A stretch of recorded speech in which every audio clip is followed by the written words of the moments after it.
A partir de este momento, el carnet no va, en este caso, el identificador de la llave, no va a volver a su posición inicial. ¿Por qué? Porque simplemente sus fibras se van a romper por dentro y no va a tener esa fase de regresión. Eso es lo que ocurre con cada tejido.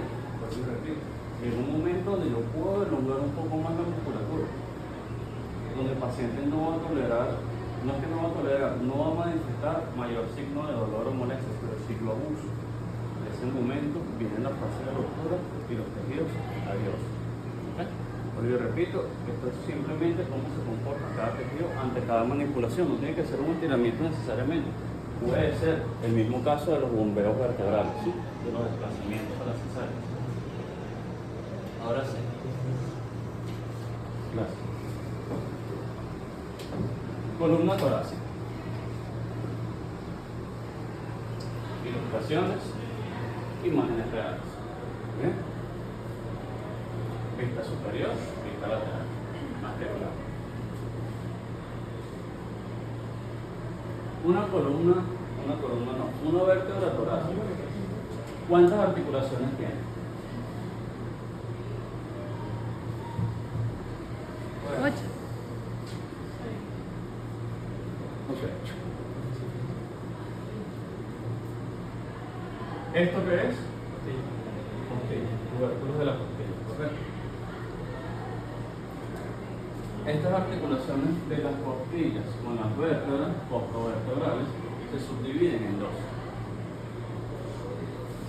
Costotransversa, porque evidentemente es la costilla con la apófisis transversa de la misma, y costo corpóreo, porque bueno, la costilla con el cuerpo de la vértebra. ¿Qué pasa?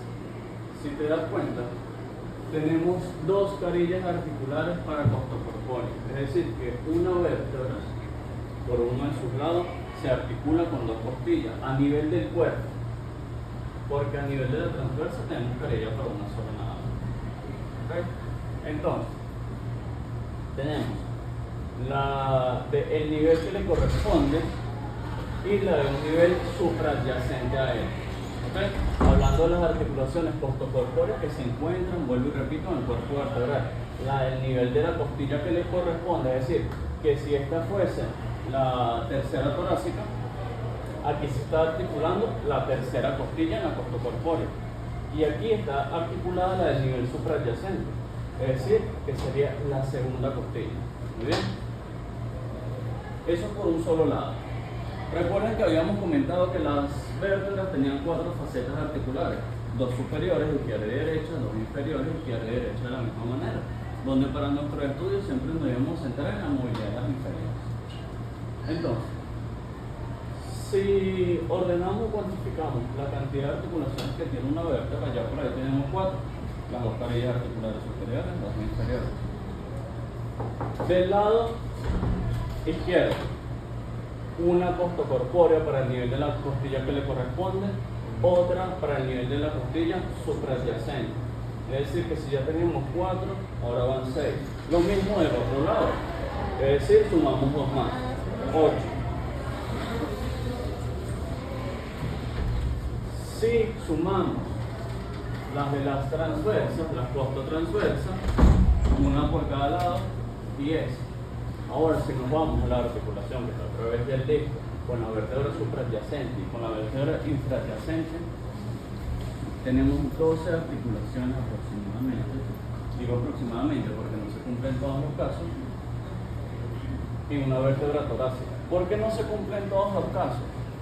Quedamos que esta es ¿para qué? Para la costilla superior. ¿Y cómo hacemos con T1? No hay costilla superior, ¿verdad?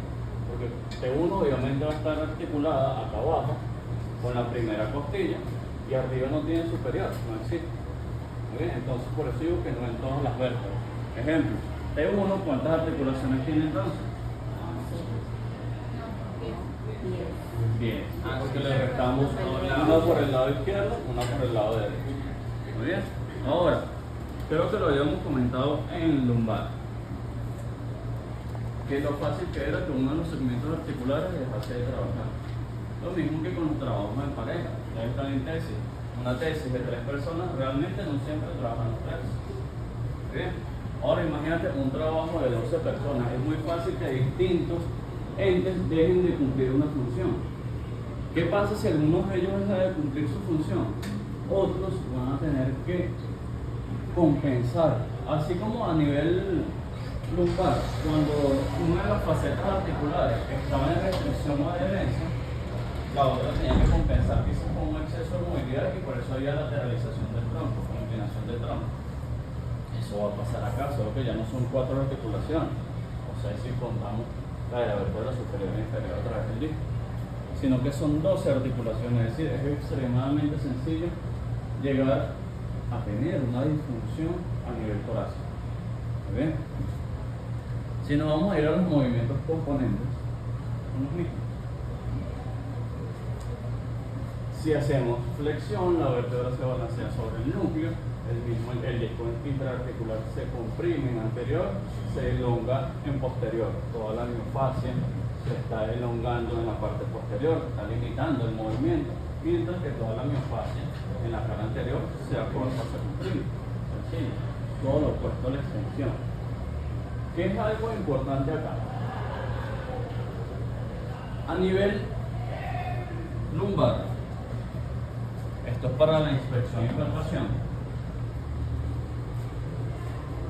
La espinosa se encuentra al mismo nivel de las transversas.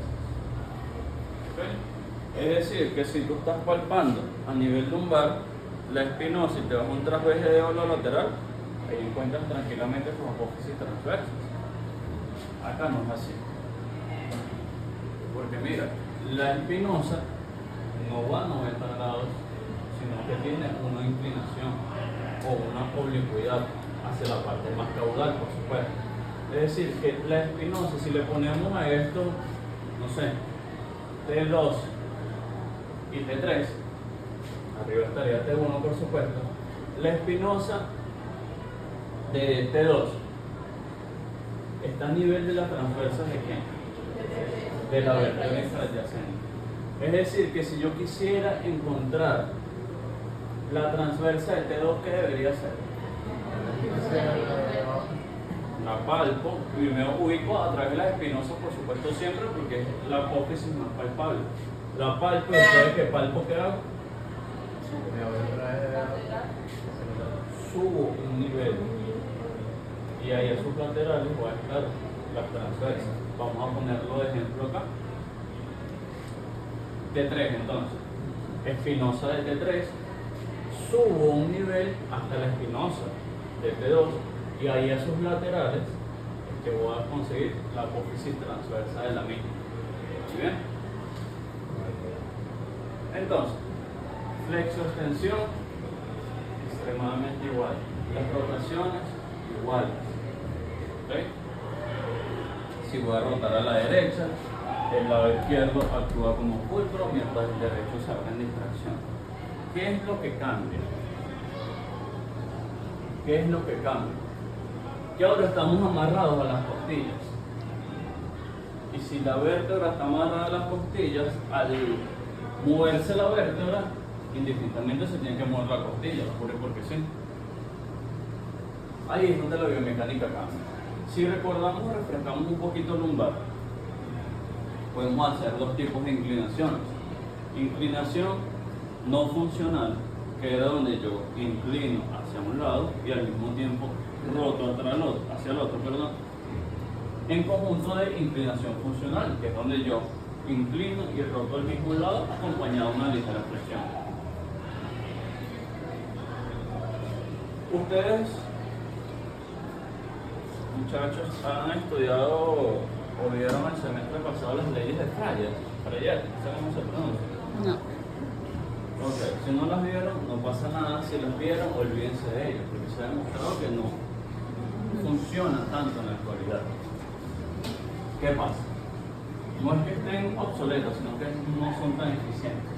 Son las cosas distintas. Esto es como el ultrasonido. No es que sea ineficiente, es que hay cosas que pueden llegar al mismo estímulo mucho más rápido. ¿Bien? Trípode. Antes de hablar de cualquier cosa, tenemos que tener en claro que hay tres componentes anatómicos que controlan mecánicamente los movimientos vertebrales. Estabilizan los segmentos, mantienen las curvaturas fisiológicas de la columna. ¿Cuáles son? El tercio posterior del cuerpo vertebral, acá, y las dos facetas articulares. Sabemos que hay cuatro, pero siempre nos referimos a las dos inferiores. ¿Okay? Si alguna de estos componentes entra en disfunción o falla, primero se va a producir una rotación de cualquier otro movimiento. Lo mismo que en lumbar. Si una faceta está adherida al momento de flexionar, primero rotas hacia ese lado. Muy bien. Además de la columna, hay tres componentes básicos. No soporta su peso por sí sola. ¿Quién soporta el peso de la columna?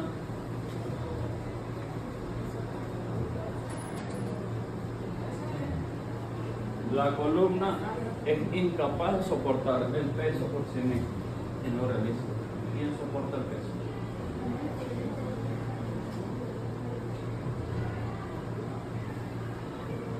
Uno menos en neutro.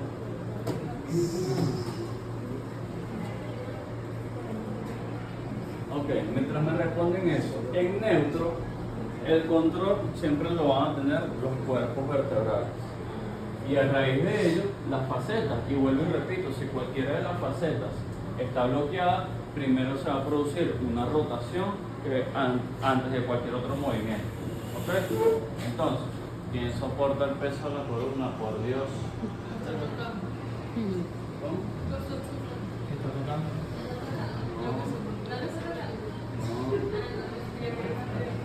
¿Quién soporta el peso de la columna?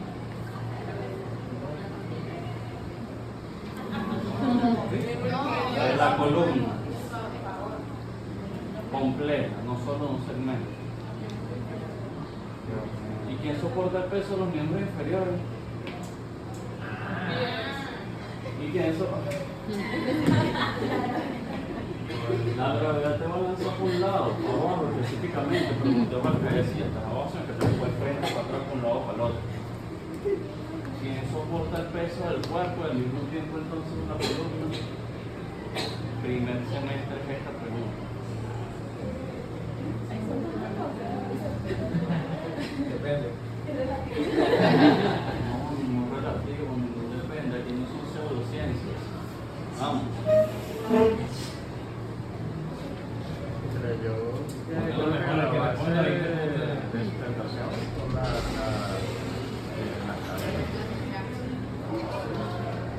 ¿Quién soporta el peso de la columna?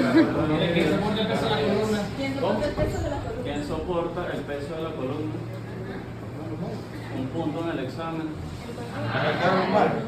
No, las vértebras lumbares no son parte de la columna. Ah, pero no entendí la pregunta. Ok. Columna. Ajá. ¿Quién soporta su peso? ¿Quién evita que se desplome? Gracias.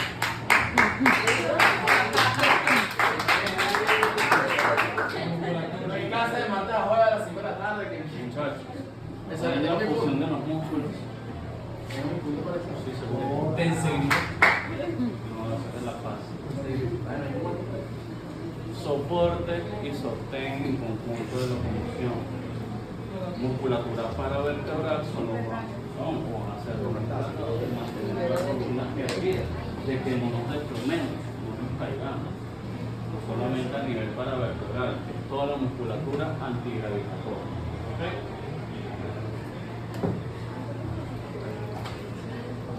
Ok, entonces ya comentamos que aquí es básicamente lo mismo, las dos facetas se mueven hacia arriba y hacia adelante, se comprime el disco anterior, todo lo que está en posterior se elonga hacia la flexión, la extensión es todo lo contrario. No hemos hablado de las inclinaciones, hablamos un poquito de las rotaciones. Si vamos a hablar del movimiento de la vértebra, la inclinación es exactamente igual. Si yo inclino a la derecha, roto a la izquierda. ¿Sí?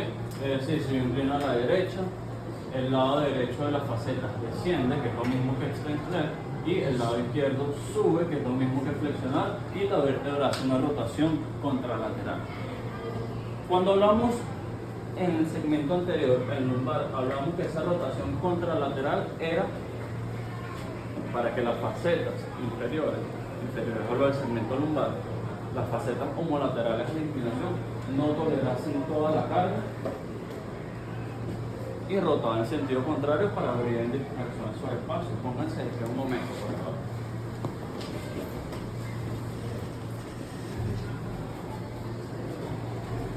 Ok, cervical primero, después torácico. Controlen el movimiento, no se muevan por moverse, ¿sí? Van a inclinar a la derecha de forma lenta y controlada. Y van a tratar de inclinar y rotar al mismo lado. Sienten compresión, está excesivamente limitado el movimiento. ¿Está bien? Ahora, trata de hacer lo mismo. Inclina, pero rota contrario, tienes muchísimo más movimiento y ya no hay tanto dolor o molestia quizás.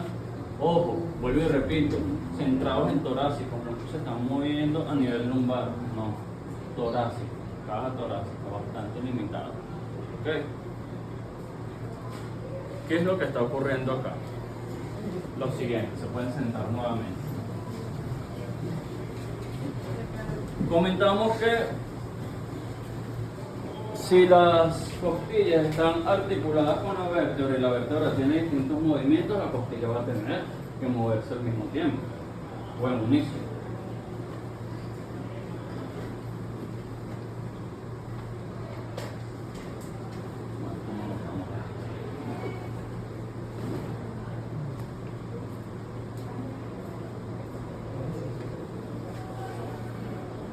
¿Qué por favor?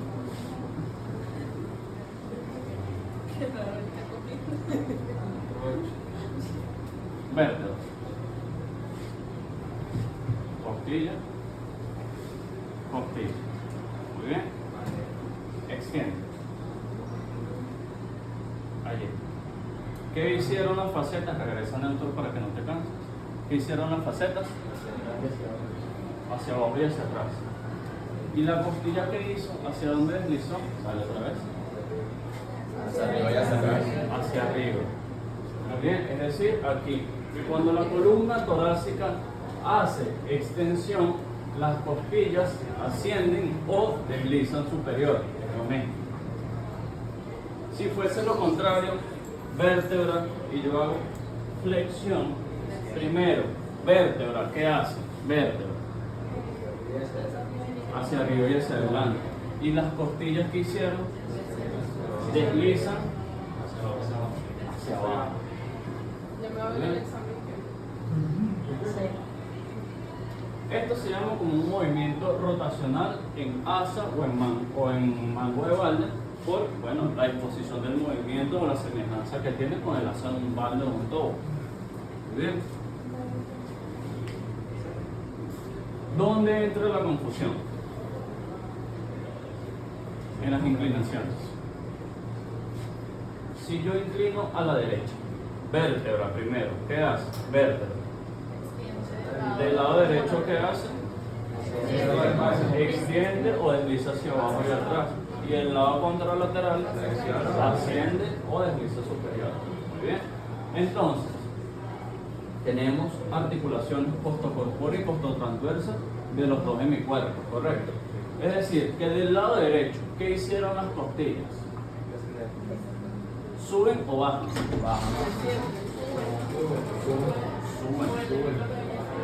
Porque cuando la columna torácica extiende, ¿hacia dónde se mueven las costillas? Hacia arriba. Es decir, que si yo inclino a este lado, ¿qué está pasando con las vértebras? Primero aquí, hacia abajo. Es decir, que extiende. ¿Y la costilla? Hacia arriba. Y de este lado, ¿qué hace la vértebra? Hacia abajo.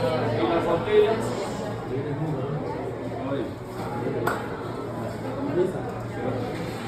Como el ilíaco y la lumbar, ¿no? Si lo quieres ver así, es un buen punto de vista. ¿Quién no entiende? ¿Por qué no entiende?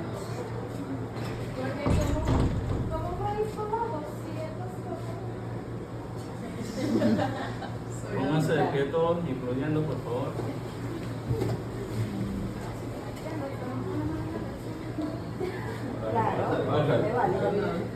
Pónganse de pie, controlen el movimiento. Inclinen a la derecha. ¿Quién les limita el movimiento? Porque va en sentido contrario, porque va hacia arriba. Porque así son los pesas. Ok, Ah, entendí como una en acordeón. tiempo y espacio él está bajando, pero ella tiene biomecánica. La biomecánica es deslizar hacia arriba o hacia abajo. Es decir, sí, las partes laterales de su tubérculo, mira, ella va apuntando hacia abajo, pero al mismo tiempo yo no estoy hablando de la longitud del cuerpo, estoy hablando de la articulación con la costilla. Esa articulación tiene un deslizamiento superior. ¿Ok? ¿Sí? Sí. Continuamos. Entonces, ejemplificamos nuevamente. Vuelvo y repito, este es el movimiento de las articulaciones costocorpóreas y costotransversas. ¿Ok? Articulaciones que mencionamos al inicio. Costotransversa, costilla con apófisis transversa, costocorpórea, costilla con cuerpo vertebral, que de esta, por vértebra, tenemos dos en cada hemisferio, la costilla que le corresponde y la costilla superior. Muy bien, estas son las que se están deslizando. No es la costilla completa, es la articulación. Yo lo estaba viendo en la costilla completa, en una articulación. Entiendo. Entonces, volvemos, todos. Si yo inclino a la derecha, ¿la vértebra qué hace? A la derecha. El lado derecho está extendiendo. Y entonces, según la biomecánica, al la vértebra extender, de ese mismo lado la costilla está ascendiendo. Y esa es la limitante del movimiento. ¿Ok? Del lado contrario, ¿la vértebra qué hace? Flexiona. Entonces, ¿la costilla qué hace? Desciende. Ok. Ahí vamos bien. ¿Qué pasa? Estos ascensos y descensos van ligados a rotaciones.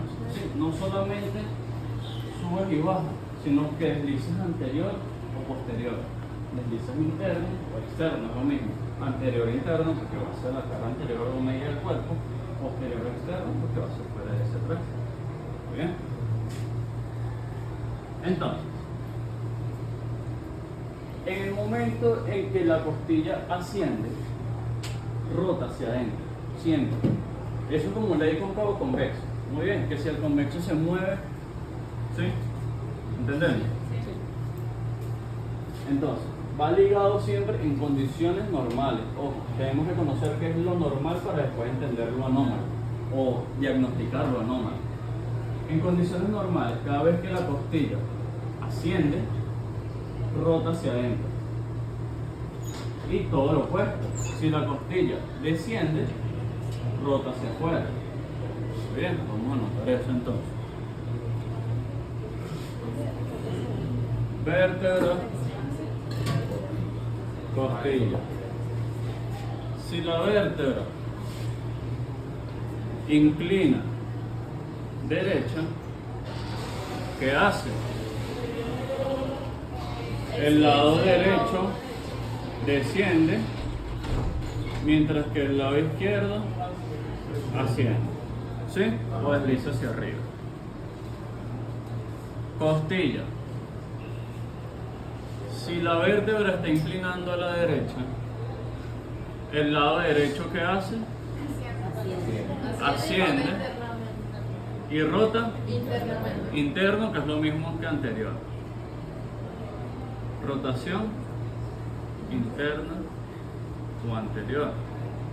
Y el lado izquierdo, Desciende. no, pues, desciende y rota posterior o externo. Entonces, inclinamos a la derecha, ya todos sabemos que hace la vértebra, la costilla sube y rota hacia adelante.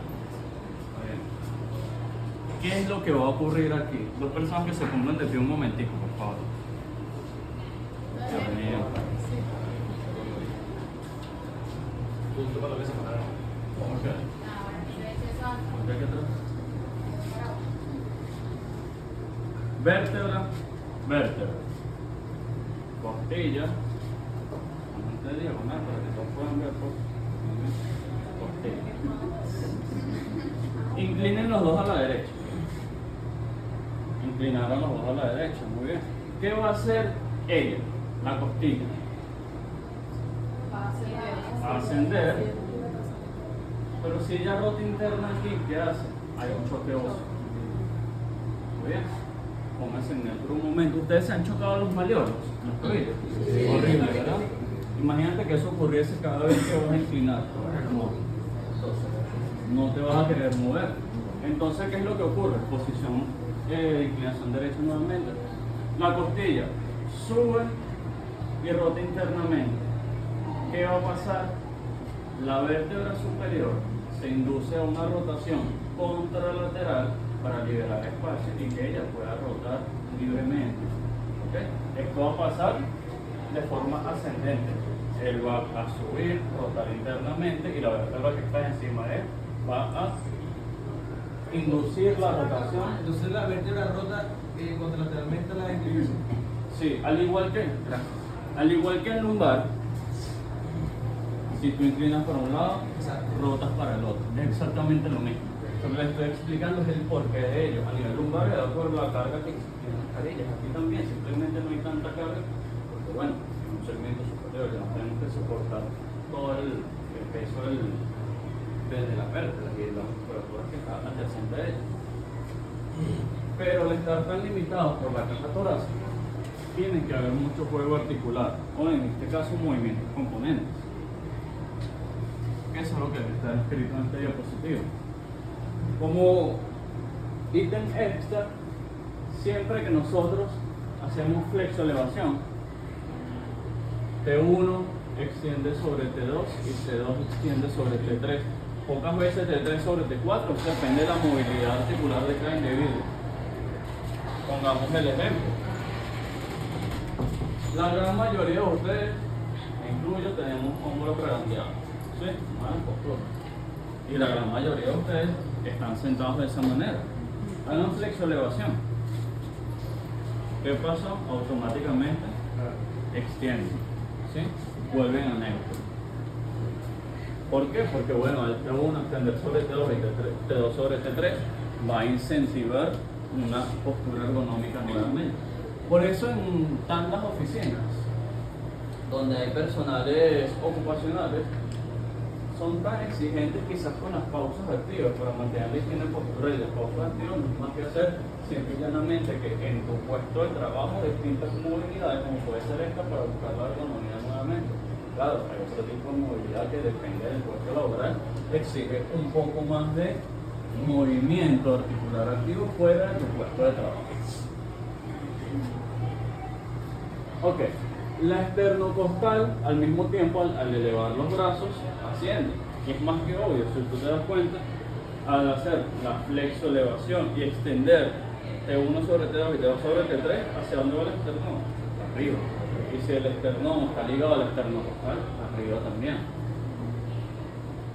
Y la costocorpórea desciende. Bien. Si hacemos inclinación lateral derecha, lo que acabamos de analizar, inclino a la derecha, la costotransversa derecha asciende.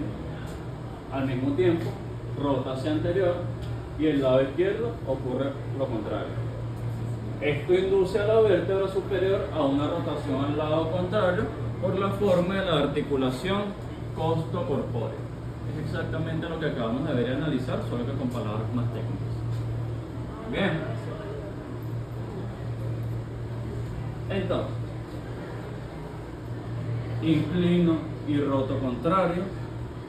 Al mismo tiempo, si yo roto a la derecha, mira, ligeramente inclino contrario. Muy bien. Y por último, casi para finalizar, mejor dicho, es lo que les acabo de comentar. Existen leyes del movimiento de Freyer, no sé cómo es la pronunciación realmente. Hay dos leyes. La 1 nos dice que la ley número 1, que cuando la columna torácica está en posición neutra, dice discreta flexión. ¿Por qué? Porque es una cifosis, ¿sí? Entonces los cuerpos vertebrales o las facetas articulares están en discreta flexión. Que cuando la columna torácica está en mecánica neutra o en posición neutra y en inclinación lateral, así, los cuerpos rotan hacia la convexidad. Eso está bien. Neutro, inclino, ¿hacia dónde estoy rotando? Hacia el lado convexo. ¿Está bien? Chévere. ¿Qué es lo que no está bien? Aquí. Cuando la columna torácica se encuentra en extensión o hiperflexión, está rota e inclinada. Los cuerpos rotan de forma forzada hacia la concavidad. No puede ocurrir. Pónganse de pie.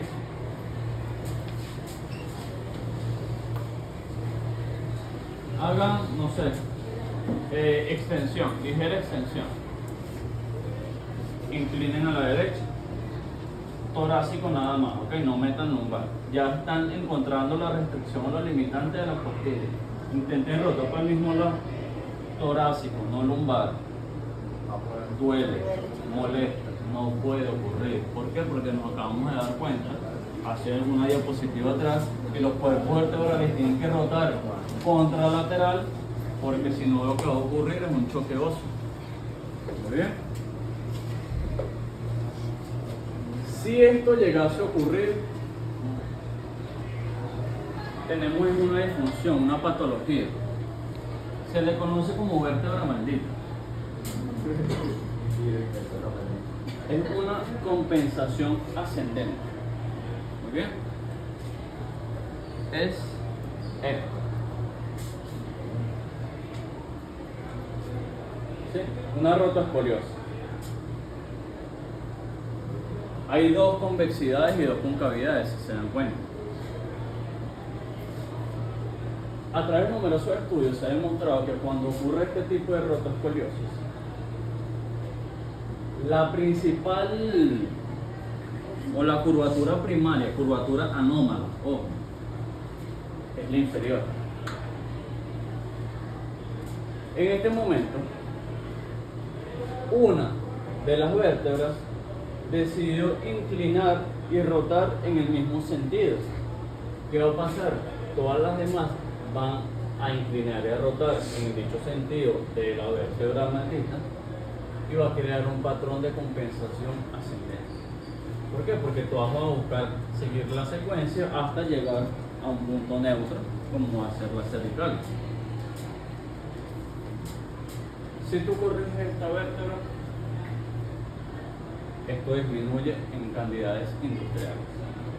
Si corriges la vértebra que te está causando la rotoescoliosis, que recordamos que eso se iba a dar por un patrón de inclinación y rotación al mismo lado, que era algo patológico.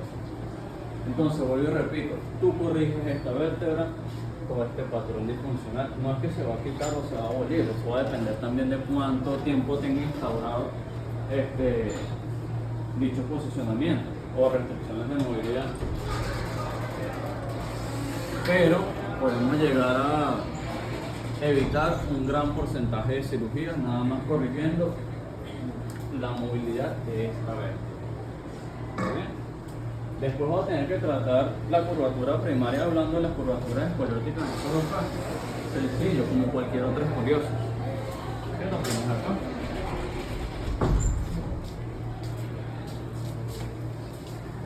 Aprovechando la oportunidad, ¿cuál es el lado derecho?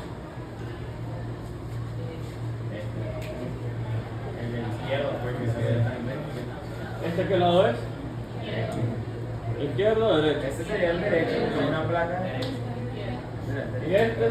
Izquierdo. Pónganse de acuerdo entonces, no se muestren. ¿Qué lado es este? El derecho. El derecho. El derecho. ¿Seguro? Sí. ¿Y este? El izquierdo. Evidentemente, porque el primero corazón. Obvio.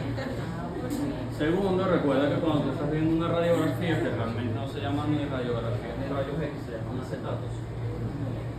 Es como si tú estuvieses viendo al paciente de frente. ¿Ok? Entonces, si tú tienes a tu paciente de frente, como que yo estoy parado de este lado, evidentemente es mi cuerpo derecho. ¿Está bien?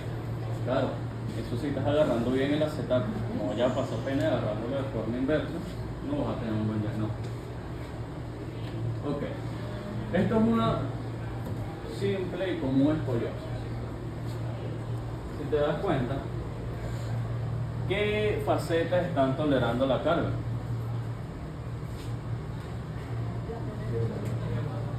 La izquierda. Están acá. ¿Qué es lo que tenemos que hacer entonces? Brindarle movilidad a las facetas del lado izquierdo en el patrón escoliótico. Eso es sencillo, claro, a través de diversos métodos y técnicas, y eso no es lo único que hay que hacer un trabajo bastante importante de fascia, de esquemas corporales, de musculatura, entre otros. ¿Esta escoliosis de qué tipo es? ¿Levo o destroconvexo? Convexidad hacia el lado derecho. ¿Bien? Sencillo. Ropa práctica, por favor.